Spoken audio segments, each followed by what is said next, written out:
1946년 9월 27일 전라남도 목포. 그곳의 조용한 항구 마을에서 한 소년이 태어났습니다.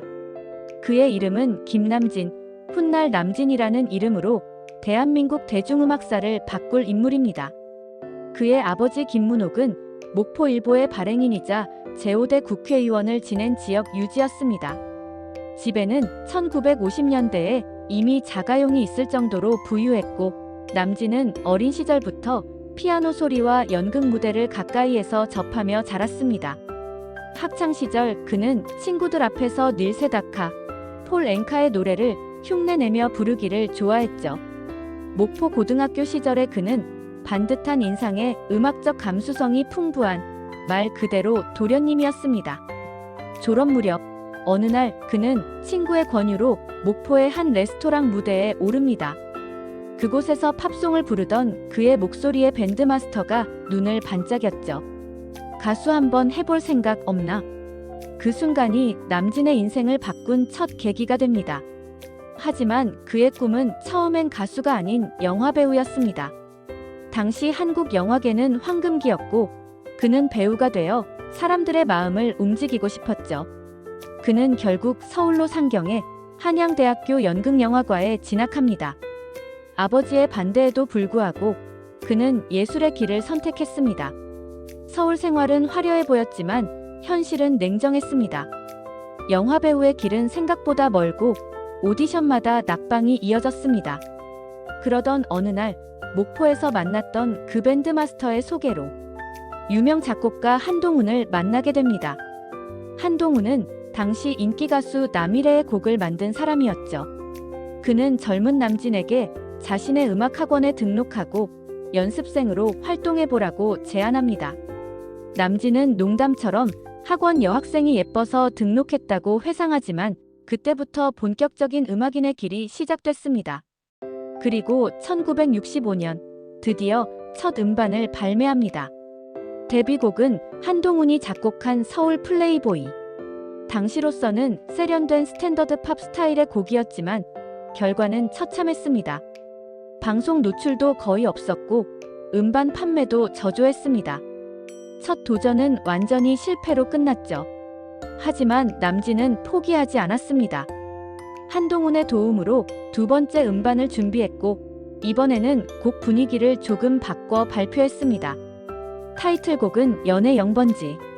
그러나 당시 정부가 퇴폐적이라는 이유로 금지곡 판정을 내리며 두 번째 도전도 무산되고 맙니다. 이중고를 겪은 그는 낙심한 채 고향 목포로 내려갑니다.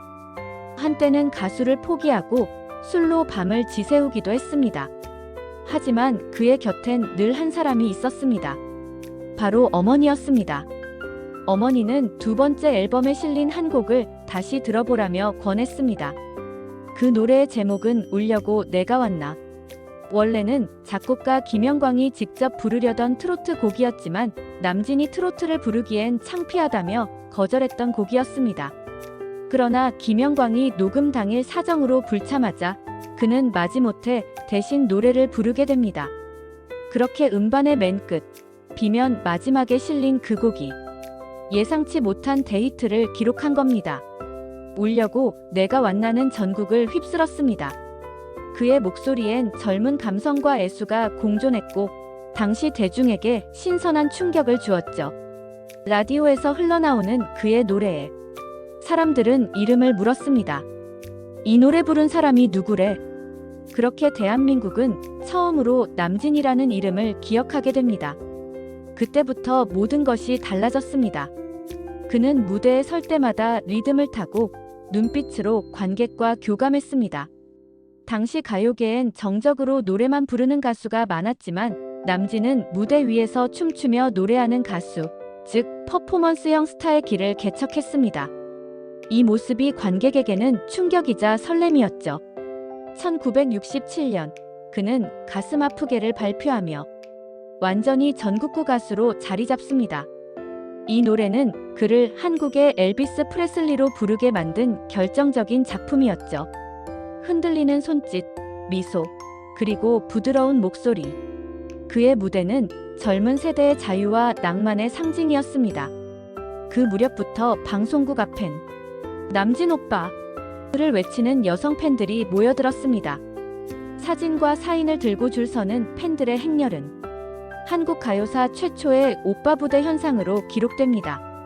그의 무대는 단순한 공연이 아니라 시대의 젊음을 대변하는 축제였죠. 그리고 1968년 그는 누구도 예상치 못한 결정을 내립니다. 인기 절정의 순간 해병대 자원 입대. 당시 그는 전국 투어와 방송 출연을 병행하며 가수로서 최고의 자리에 있었지만 스스로 군복을 입고 전쟁터로 향합니다. 주변의 만류에도 그는 단호했습니다. 남자로 태어났으면 진짜 사나이가 돼야죠. 그의 해병대 입대와 월남전 참전은 이후 그의 인생과 노래에 깊은 울림을 남겼습니다. 1969년 월남전에서 돌아온 남진은 한층 단단해진 눈빛으로 공항을 나섭니다. 총탄이 오가던 전쟁터에서 돌아온 그에게 세상은 여전히 화려했고 대중은 여전히 그를 기다리고 있었죠. 그가 다시 무대에 서자 함성이 터졌습니다. 남진 오빠를 외치는 팬들의 목소리가 공연장을 진동시켰습니다. 그는 다시 마이크를 잡았고 한층 깊어진 감성으로 노래를 불렀습니다. 그의 복귀 무대는 단순한 컴백이 아니었습니다. 전쟁을 다녀온 한 남자의 생생한 인생이 담긴 무대였죠. 그는 말했다고 합니다. 그때 이후로 나는 노래를 부를 때마다 살아있다는 게 감사했어요. 1970년대 초 한국 가요계는 급격한 변화를 맞습니다. 라디오와 텔레비전이 본격적으로 대중화되면서 가수의 얼굴이 국민의 일상에 스며들기 시작했죠. 그리고 그 중심에 남진이 있었습니다. 그의 무대는 단순한 노래가 아니라 하나의 공연이었습니다. 무대에 오르면 반짝이는 수트, 손에 쥔 마이크, 관객과의 눈빛 교환. 그의 제스처 하나에 팬들은 울고 웃었습니다. 그 시절 한국엔 아직 퍼포먼스형 가수란 개념이 없었지만 남진은 이미 그걸 실현하고 있었죠. 특히 1972년 발표한 님과 함께는 그의 이름을 국민 가수로 각인시킨 대표곡이었습니다. 이 노래는 단순한 사랑 노래가 아니었습니다. 함께한 사람, 그리고 이별의 아픔을 진심으로 담은 곡이었죠. 라디오에서 이 노래가 흘러나오면 사람들은 걸음을 멈추고 따라 불렀습니다. 사랑하는 우리님과 한 100년 살고 싶어. 그 한 소절이 한국인의 정서 속에 자리 잡았죠. 그의 인기가 얼마나 대단했는지 그때 생긴 단어가 바로 오빠 부대입니다. 1960년대 후반부터 본격적으로 형성된 이 문화는 가요계의 역사에서 처음 있는 일이었습니다. 방송국 앞엔 그의 이름을 부르는 여학생들이 몰려들었고 콘서트장마다 환호와 눈물이 넘쳐났습니다. 신문기자는 그 현상을 두고 이렇게 썼죠. 남진은 노래보다 존재 자체로 하나의 시대를 상징한다. 하지만 그 화려함 뒤에는 시대가 가진 보수적 시선과 제도적 장벽이 있었습니다. 1970년대 초중반은 검열과 금지곡 제도가 가장 심했던 시기였습니다. 가요의 가사나 제목이 조금만 퇴폐적이라 해도 금지곡으로 지정됐습니다. 남진 역시 이 시기를 피해갈 수 없었습니다. 그의 몇몇 노래가 금지당했고 때로는 방송 출연이 제한되기도 했습니다. 그런 상황에서도 그는 포기하지 않았죠. 그럴수록 더 사람 냄새 나는 노래를 부르고 싶었습니다. 그는 무대에서 화려했지만 무대 밖에서는 늘 사람 냄새가 나는 가수였습니다. 후배 가수들에게 밥을 사주고 스태프들과 어울려 농담을 던지며 현장을 이끌었습니다. 그의 인기는 단순히 음악 때문이 아니라 그의 인간적인 매력에서 비롯된 것이었죠. 그 무렵 가요계엔 또 다른 강렬한 별이 떠오르고 있었습니다. 바로 나훈아였습니다. 둘은 같은 시대, 다른 색깔의 스타였죠. 남진이 세련된 무대감과 리듬을 보여줬다면 나훈아는 깊은 한과 정서를 노래했습니다. 대중은 자연스럽게 그 둘을 비교하기 시작했습니다. 남진파냐, 나훈아파냐? 언론은 경쟁 구도를 부추겼고 심지어 방송 편성조차 두 사람을 묶어 다뤘습니다. 하지만 정작 두 사람은 서로를 가장 존경하는 동료로 여겼습니다. 남진은 이렇게 말했습니다. 나훈아는 진짜 음악을 하는 친구예요. 우리는 경쟁자가 아니라 서로가 있어서 더 열심히 할 수 있었던 사람들입니다. 그 말처럼 두 사람은 서로를 자극하며 한국 트로트의 황금기를 열었습니다. 그의 인기는 여전히 폭발적이었지만 그는 점점 더 진지한 음악 세계로 향했습니다. 그는 무대에서만큼이나 진심이라는 단어를 중요하게 여겼죠. 노래는 기교보다 마음이에요. 듣는 사람이 내 마음을 느껴야 그게 진짜 노래죠. 그의 공연은 언제나 대중과 함께하는 자리였습니다. 많은 예술가들이 검열 속에서 표현의 자유를 잃었지만 남진은 그 속에서도 꿋꿋이 대중 앞에 섰습니다. 콘서트 현장은 늘 만원 사례였고 남진이 먼저 전국 투어를 하면 그 다음 주엔 나훈아의 표가 매진되는 일이 반복됐습니다. 대중은 두 사람을 하나의 세트처럼 기억했습니다. 그 시절 라디오 다이얼을 돌리면 남진의 노래가 끝나자마자 나훈아의 노래가 흘러나왔다. 그만큼 두 사람은 서로의 존재로 완성되는 대중문화의 상징이었습니다. 하지만 화려한 무대 뒤에는 그들만의 고뇌와 아픔도 있었습니다. 남진은 끊임없는 주목과 경쟁 속에서 나는 누구를 위해 노래하고 있나를 자문했고 나훈아는 트로트는 진심으로 불러야 산다고 말했죠. 그들은 각자의 방식으로 트로트의 품격을 세우기 위해 싸웠습니다. 남진은 대중을 향한 세련된 표현으로 나훈아는 깊은 한의 감성으로 둘의 노래는 서로 다른 듯 보였지만 결국 같은 곳을 향하고 있었습니다. 그것은 사람의 마음이었습니다. 1970년대 말 두 사람은 동시에 방송에서 모습을 잠시 감춥니다. 사회 분위기와 검열, 그리고 끊임없는 경쟁의 피로 때문이었죠. 하지만 이 시기는 오히려 트로트가 세대간을 잇는 문화로 자리 잡는 계기가 되었습니다. 두 사람은 1980년대 들어 각자의 방식으로 화려하게 복귀합니다.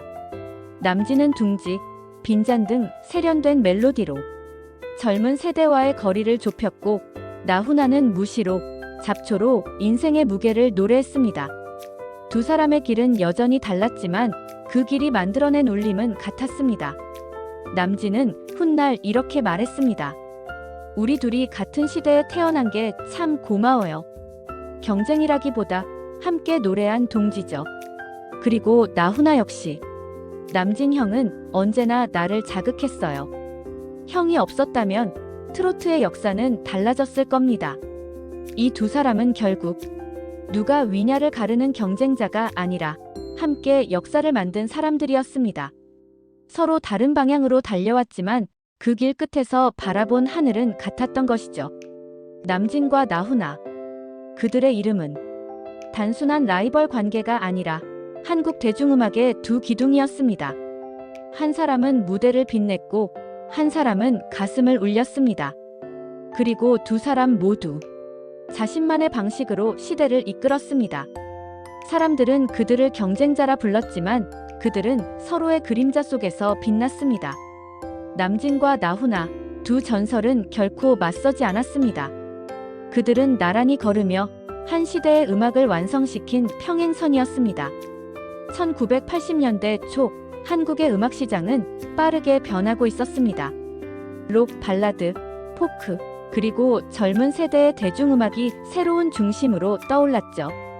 많은 트로트 가수들이 세월의 흐름 속에 서서히 잊혀졌지만 그중 단 한 사람은 여전히 무대를 떠나지 않았습니다. 그의 이름은 남진이었습니다. 월남전과 격동의 70년대를 지나온 그는 이제는 인생의 두 번째 전성기를 준비하고 있었죠. 그는 시대의 변화에 주저하지 않았습니다. 트로트의 세련된 리듬을 더하고 젊은 감각을 입혀 새로운 노래를 만들어갔습니다. 그 시절 발표된 곡 중 대표작이 바로 둥지입니다. 1980년대 후반 발표된 이 곡은 그의 인생을 다시 한번 빛나게 한 명곡이었죠. 내 품에 둥지를 틀어봐. 그 한 소절은 중장년층뿐 아니라 젊은 세대에게도 통했습니다. 그의 목소리는 여전히 부드러웠지만 그 속엔 세월을 이겨낸 여유와 따뜻함이 함께 담겨 있었습니다. 당시 TV에 출연한 남진은 웃으며 이렇게 말했습니다. 요즘 젊은 사람들도 제 노래를 따라 부른다니 참 세상이 좋아졌어요.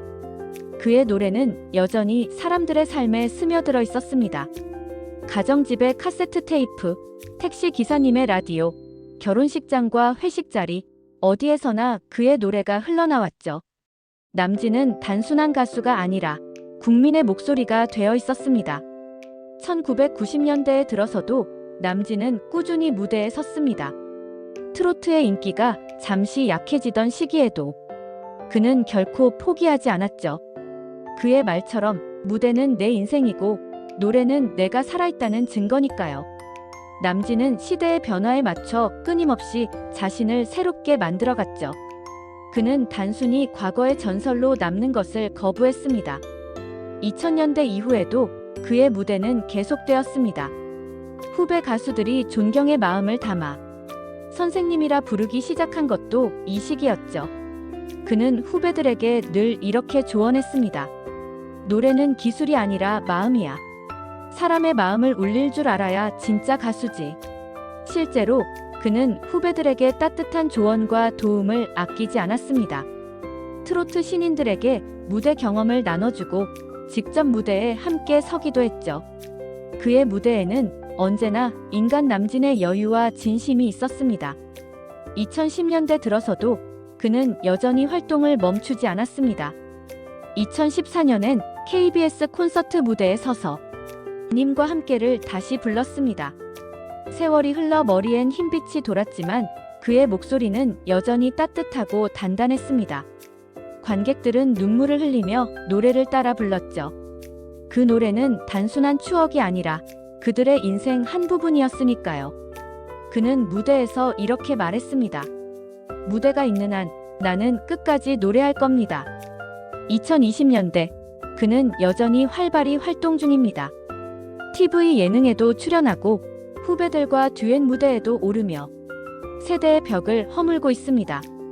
2020년 MBC 예능에서 트로트 후배들과 함께 무대를 꾸밀 때 그의 모습은 여전히 소년 같았습니다.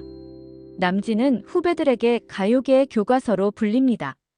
그의 60년 음악 인생엔 항상 한결같은 철학이 있었기 때문입니다. 노래는 사람을 살리는 일이다. 무대는 그 사람들에게 힘을 주는 곳이다. 그는 자신이 받은 사랑을 그대로 다음 세대에게 돌려주고 있습니다. 공연 수익 일부를 기부하거나 신인 가수들의 앨범 제작을 도와주는 일도 계속하고 있죠. 이제 그는 단순한 스타가 아니라 세대를 잇는 전설이자 스승이 되었습니다. 이제 80에 가까운 나이지만 그의 걸음은 여전히 가볍습니다. 무대 위에서는 여전히 미소 짓고 노래를 부를 때면 눈빛이 반짝입니다. 그의 노래는 세월을 초월해 여전히 수많은 사람의 마음을 움직이고 있죠. 2023년 한 인터뷰에서 그는 이렇게 말했습니다. 젊은 시절엔 박수 받는 게 행복이었어요. 하지만 지금은 노래할 수 있다는 게 행복이에요. 무대에 설 때마다 다시 태어나는 기분입니다. 그 말은 평생을 노래로 살아온 사람만이 할 수 있는 진심이었습니다. 세월이 흘러도 남진은 여전히 남진입니다. 화려함보다는 따뜻함으로, 경쟁보다는 노래로 사람을 감싸온 인생.